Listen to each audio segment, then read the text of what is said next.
Hello, I'm Pamela Marshall. Welcome to Date Night, and tonight my date is Dr. K.A. Shakoor.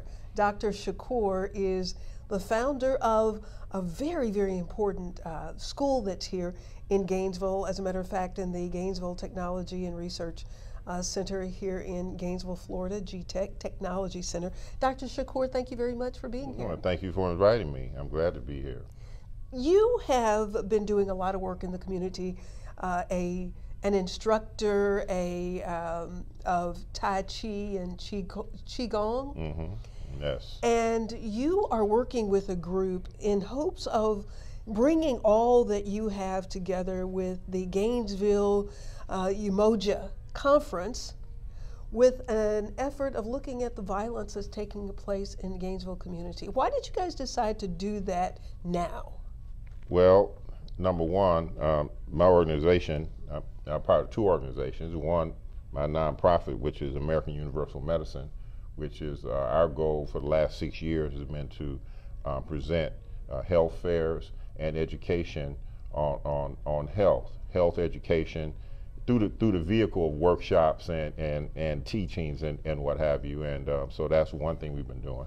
And then I'm the president of the Mental Health Association of North Central Florida. So therefore, that's a group of all the major hospitals and clinics that we meet on a monthly or sometime on every 2 months to talk about strategies that we can all work together on as far as improving the mental health crisis that we are experiencing as a nation. So naturally, Alachua County, the mental health crisis is definitely at an all-time high, and especially among youth, our youth. And you are associating that, you're connecting the dots with crime. Well, truly, there was an article several weeks ago where it stated that the violent crimes in Gainesville have up to like 900, what was it, 887 or 88 or somewhere in that vicinity. And then a few days after that, I heard about 2 or 3 more shootings. So at that rate, probably by the end of the year, it'd be at least 900. Hopefully that doesn't happen. Anytime there's violence of any type, whether it's inner violence or the violence is taken out externally, definitely there is some mental imbalance and emotional imbalance that's involved. Whether we want to say all the violence is mental health related, I wouldn't say that, because many mental health conditions don't necessarily lead to violence. So everyone that has a mental health condition is not necessarily violent. So I want to make that clear. But many of the violent acts that are taking place, in many cases, we can attach a mental health association with that, association with mental health with that. Yeah, it's said that especially in the African American community that 95% of the people who enter into psychiatric treatment, it happens through the emergency room because some violent activity has taken place where either they've hurt themselves or they're hurting someone else. Yes, and there are many different factors that can bring us about, and there are many professionals and historians and community activists through the years that have written theories on why this is true in our community in particular. And so what happened was Miss Sharon Hampton, who works here at the GTech, was casually talking to me and asked me about what my feelings were about the rising crime with the young folks, especially gang violence. And being from Detroit, having worked with gangs, having been was a police chaplain in the late 90s and early 2000s, I've seen a lot, and then growing up and living in Detroit for a very long time and raising children there, I've seen violence, gang violence, at its worst. And I've been in Gainesville for 12 years, and I'm beginning to see signs of what I saw happen to Detroit. It's naturally, this is a much smaller city than Detroit is, but I saw a city go from 3 million down to maybe 800 to 700,000. And so I'm beginning to see the similar signs happening here. So talking with Miss Hampton, I said what needs to happen is, in my theory, children in the community are no different than children in a household. If the adults in the household or the adults in the family at odds, children will most likely act out or create their own way of life because they don't have any uniform directives. So what I'm seeing in the larger community, especially in the African American community, through the years, we have become so focused, meaning our generation and maybe some other generations before us, on our own personal philosophies, belief systems, so much so that we have, in many cases, become odds with each other, that our children collectively are acting out. So this is a reflection on the whole community. You're associating the violence as not just an isolated situation with just gangs, but how are these children being attracted to and willing to participate, and how are we losing them? Well, we lost a sense of community. I mean, naturally, in the era that I came up in the late 50s and 60s, there was a sense of community. Neighborhoods were more unified. Business owners lived in the community and had a stake in the community. Mm-hmm. So there's a very simple example. There was no such thing as skipping school in my day because no store owner would sell to a child during school hours. Oh, really? It wouldn't happen. It just wasn't going to happen. Like skipping school, you couldn't go to the gas station or to the party store or any store because all the owners lived in the community. They knew your parents. They knew you're supposed to be in school. Mm-hmm. So they wouldn't sell to you. Mm-hmm. No, between the hours of 8 or 9 a.m. and 3 and 4 in the afternoon, it wasn't going to happen. That's just one small example, which is a large example. Naturally, we can talk about the economic situation, we can talk about the drugs, we can talk about a wide variety of reasons, but we're not unified as a community because a lot of times we become more concerned about self-interest groups, where in the 50s and 60s, because there was very overt racism, very overt segregation, we tended to be a little bit more unified. But once that phase changed, somehow many of us feel that that's not the situation anymore. So you have people moving out of the community, and which is fine. But we're so spread out, we don't support and strengthen our community. There is an event coming up in December 29th, the Gainesville Umoja Conference, From Confusion to Clarity.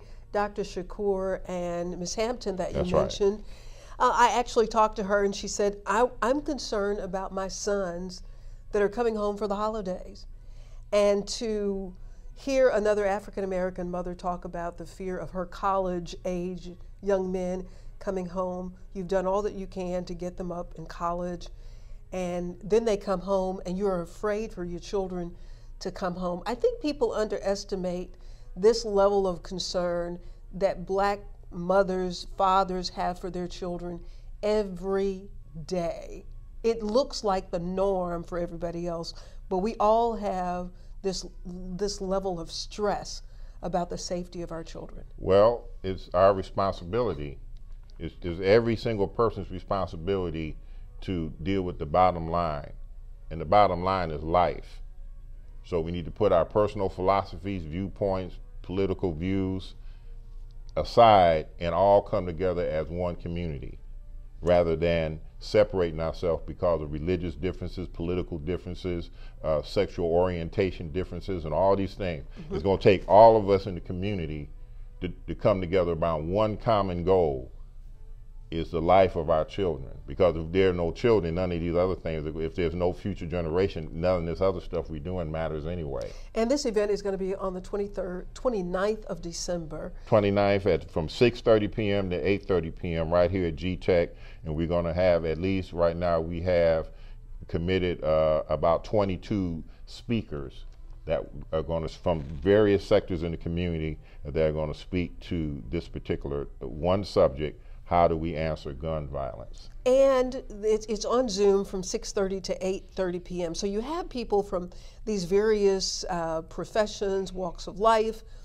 What is it that you're going to do with the information that you gather? Because so many times, as you well know, we have events and we have discussions and everybody leaves and they go watch the football game or Netflix, and we're still back to square one. Because we're going to have certain sites where audiences will listen to this event, and we will ask them to jot down their responses to what they hear.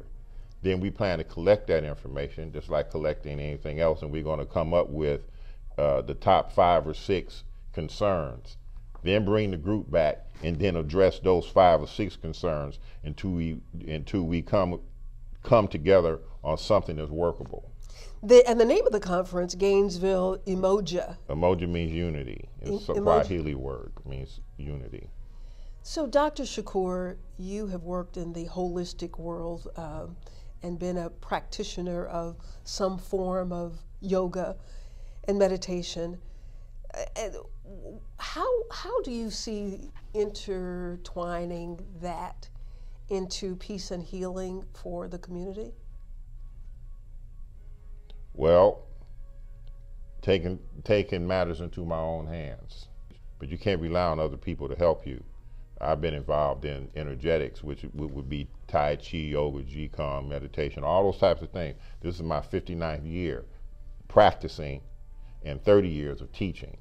And I have seen 59 years doing that, you wear it well. Oh, thank you. 59 years of practice. To me, it's a concerted effort for our people not to have this en masse. I worked very hard in Detroit, along with a few other individuals, to get this in the school systems. And there have been some other students.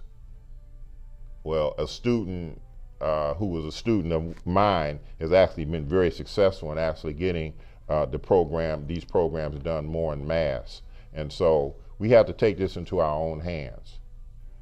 So that's what I plan to do, and hopefully, I know that's what you're doing. I can't rely on other people to give funding, because there's always a bunch of fiery hoops you have to jump through, or a maze. Remind me of that Greek mythology, Theseus and the Minotaur, where you had to slay the Minotaur through this series of mazes. So whenever we try to get money, it's always a series of mazes, and usually we aren't able to get it. But I've seen situations where people of the other persuasion have gone in with just an idea with nothing written up, and they get a certain amount of money.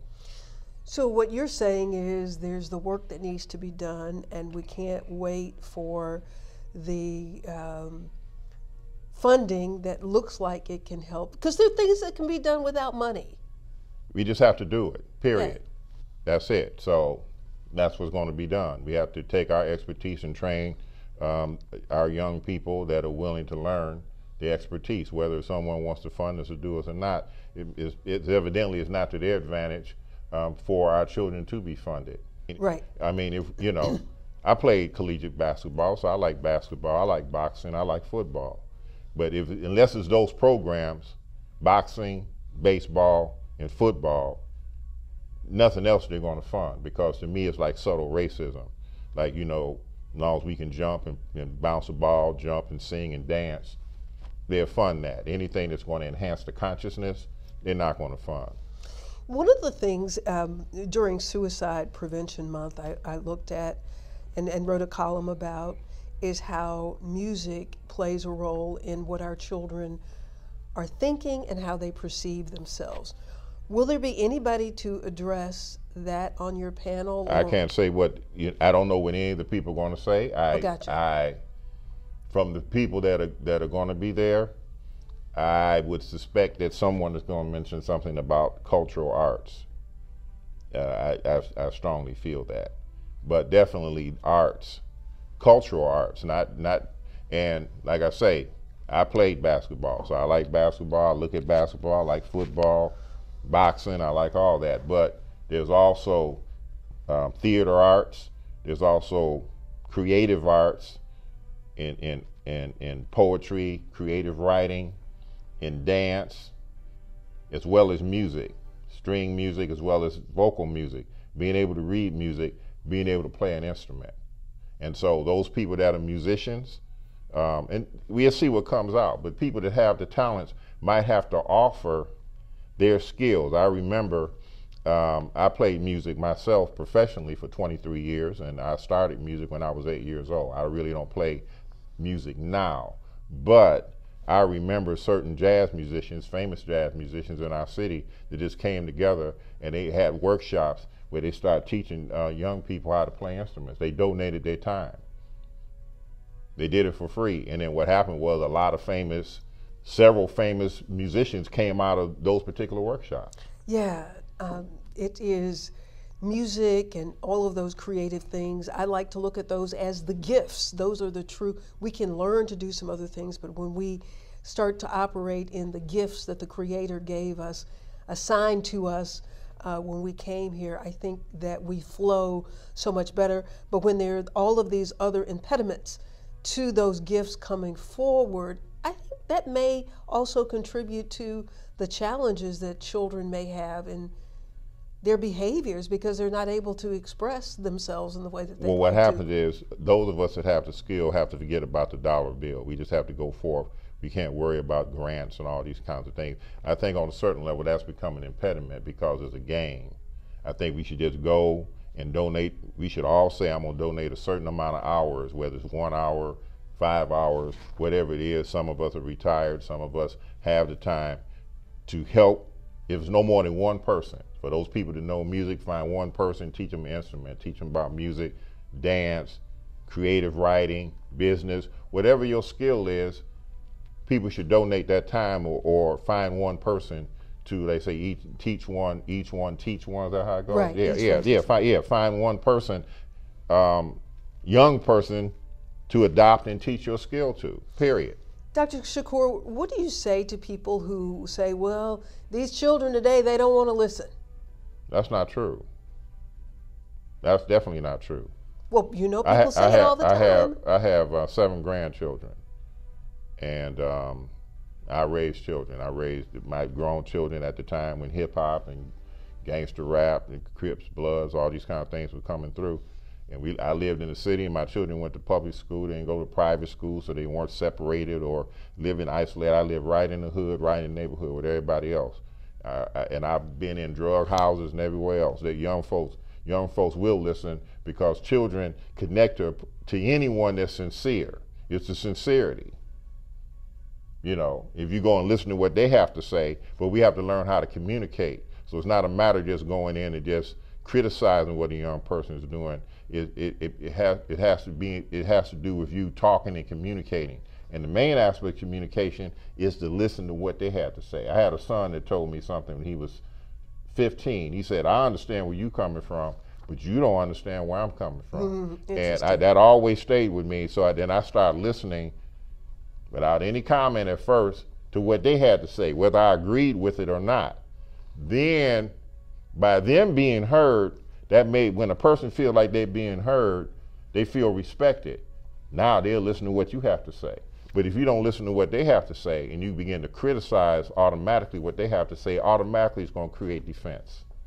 Automatically, that's just human nature. Everybody wants to be heard. Everybody wants to be respected. So Dr. Shakoor, as you're talking about this conference, taking a look at stopping the violence in the community and what needs to be done for and with young people, that you just said, we may need a workshop for adults so that adults will have a better understanding of how to relate. Well, that might come out of it. Yeah. Like I say, all the speakers have 3 minutes because the number of speakers we have, people just don't have just any amount of time to speak. And so maybe that'll come out of maybe you will say that. Maybe somebody else will bring, I'm expecting great ideas to come. And then from these ideas, we have to then meld it down to a smaller, workable, let's find something that we all can agree on, and then let's make that project happen. Well, Dr. Shakoor, so many times when people are coming together trying to address issues and concerns in a community, because there is money available and there's concern about who's going to get this and who's going to get that. But here is a group of people, 20 plus people who are coming together, and there's no money. There is sweat equity, and perhaps this will work better. Of course it will. Just a matter of whether people can deal with one thing. What? It's a 3-letter word, ego. If people can put their egos aside, A, and then B, don't allow themselves to get divided. Because the next thing that happens when a group of people come together, a group will come in and say, hey, we'll give you this, you know, and it's that same playbook. They use the same playbook over and over again, and we end up in, our communities end up in worse and worse conditions. I've watched this over the last 40 years. This conference is coming up December 29th in Gainesville, the Gainesville Emoja. A conference from confusion to clarity, an attempt at finding some resolution to the challenges in the community when it comes to violence. I read someplace that in the 80s, Gainesville was listed as one of the best places in America to live. Mm-hmm. That's not the case anymore, and you're hoping to change that. I'm hoping just to be a catalyst to bring the people together. I'm not changing anything. We will change it. Either we will change it or it won't happen. No one person can change it. No one group can change it because it's all an illusion. It's a trick. Anyone thinking that they have the answer or that their organization has the answer, this is the trick. It hadn't worked yet. It hadn't worked yet. It's only with all of us together where it works. When you start dividing up, it don't work. But we have to overcome one thing. What's that? Ego. Ego. Well, if people want to get involved, do you already have your set number of people that are going to be speaking? Would there be an opportunity at the next one, or? We'll see what comes out of this. Gotcha. So I don't want to jump the gun and say what's going to happen. We'll see what this group comes up with. And then we definitely have 2 more meetings, but how they would take place, we'll see what comes from this particular meeting. And to find out more information about the Gainesville Emoja Conference? I don't have my glasses. They would have to check this. I'll put it on the screen. Yes. Because I'm not going to pretend like I can see. Okay. You can email umojaconferencegnv@gmail.com with any questions, and be sure to watch on December 29th. This event will be on Facebook. Mm-hmm. December 29th. 6:30 p.m. Eastern Time to 8:30 p.m. Eastern Time, of course. But will the audience have a chance to ask any questions, or is this just being able to listen to the speakers? This is listening and them taking notes. The second one might be that. Okay. Yeah. What is the answer to gun violence? That's the question. There will be 20 plus people on this panel offering solutions, and from that, prayerfully coming up with something that will help lead and save the Moses of the day. That's going to be taking place December 29th. Mm-hmm. Dr. Shakoor, I really appreciate you taking the time to speak to us. Thank you for stepping up in this role and having the Teflon mentality to move through it and not let anything stick to you, but keeping your eyes on the focus and the agenda at hand and looking for solutions. Thank you. Thank you very much. I appreciate being here. Yeah. Village Talk. Okay. And I appreciate you. You've been, your programs and your shows have been very educational, and you've stuck to it, and you haven't allowed anything to stop you from doing what you're doing. Well, so you're a great encouragement to me, actually. Wonderful. Well, yes. Thank you. I appreciate it. We all need each other. And I need you. So I thank you very much for watching. Hope you will share. Put this on your calendar so you do not forget, because just as this is taking place in Gainesville, you have an opportunity to do the same kind of thing in your community. As a matter of fact, I would invite you to start a watch party, bring together some people to watch on December 29th so that we can model this across the nation. If our communities are to be saved, we are the ones to do it. Dr. Shakoor, thank you, my friend. Right. Thank you all so much for joining us. We will see you next week. Mm-hmm. I'm Pamela Marshall at the Wellness Radio TV and at the Wellness Radio TV podcast. Remember, there is healing at the well. Make it a fantastic moment. We'll see you next time.